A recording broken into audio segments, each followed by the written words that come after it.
We've said that Conrad wrote the novel of The Secret Agent in 1906 and 1907. The events depicted in the novel take place in 1886, but one of the events we read about was inspired by an actual bombing that occurred in Greenwich in 1894. So the broad time period of the novel and Conrad's writing of it runs from about 1886 to 1907. And in this video, I'm going to talk about what London looked like in this time period and the way that we get a feeling of London in the novel, The Secret Agent.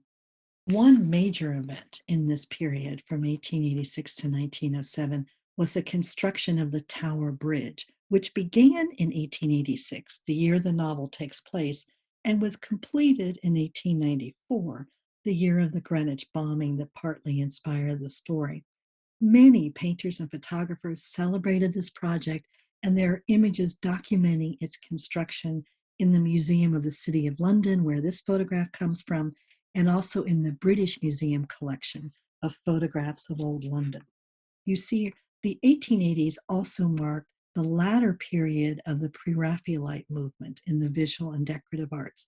You see here a painting completed in 1886 by Edward Burne-Jones, who apprenticed with Dante Gabriel Rossetti, the father of the girls who published the anarchist paper The Torch.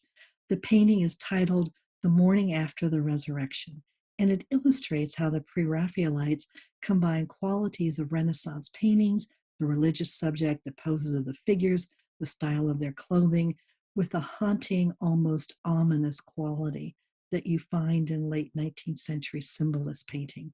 The women at the tomb are not joyful, they look fearful and anxious. So visual artists in this period were exploring the undercurrents of emotional situations like this one, just as Conrad does in The Secret Agent.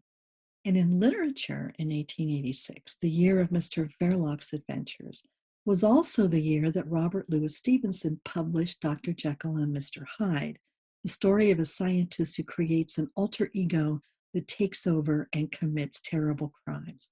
The novel takes place in London, not far from where the Verlocs lived, and many critics have pointed out that its theme of evil lurking behind a respectable facade has parallels with The Secret Agent. Stevenson's novel was immediately adapted as a play and later many movies as well, and we know certainly that Conrad was familiar with it. Conrad first visited London in 1878, and he wrote about what he called his solitary and nocturnal walks through its streets and alleys. The Secret Agent contains many descriptions of characters walking. For example, when Mr. Verloc walks through Mayfair to Mr. Vladimir's office in Chapter 2, and the writing also reminds us of how the weather can change suddenly during these walks, from relatively sunny to rainy. This photo gives us a feeling for the streets and the kind of atmosphere that the characters move within. Photographs from the time also document the crowded conditions of the streets and the areas where people lived. They illustrated the dilapidated conditions of many buildings, as Conrad describes, but also the opportunities for chance encounters in the street, such as when Inspector Heat runs into the bomb maker known as the Professor near Tottenham Court Road in Chapter 6, later in the novel. Conrad's favorite writer was Charles Dickens. He said that Dickens' Bleak House was one of the inspirations for The Secret Agent. And just as with Dickens, in Conrad's London, the boundaries between the rich and the poor were not rigid. People could move fluidly between different spaces in the city, and there are surprising connections between different social groups. The novel states specifically that the Verlocs lived in Soho, in a fictional location named Brett Street, which situates them in an area that was becoming a haven for artists and writers in the 1890s. But in a later conversation with the English novelist Hugh Walpole, Conrad said that Brett Street was actually inspired by Green Street, which is now Irving Street and is south of Soho. Now, a novelist is free to draw on many different streets and neighborhoods to construct an imaginary world for his characters to inhabit.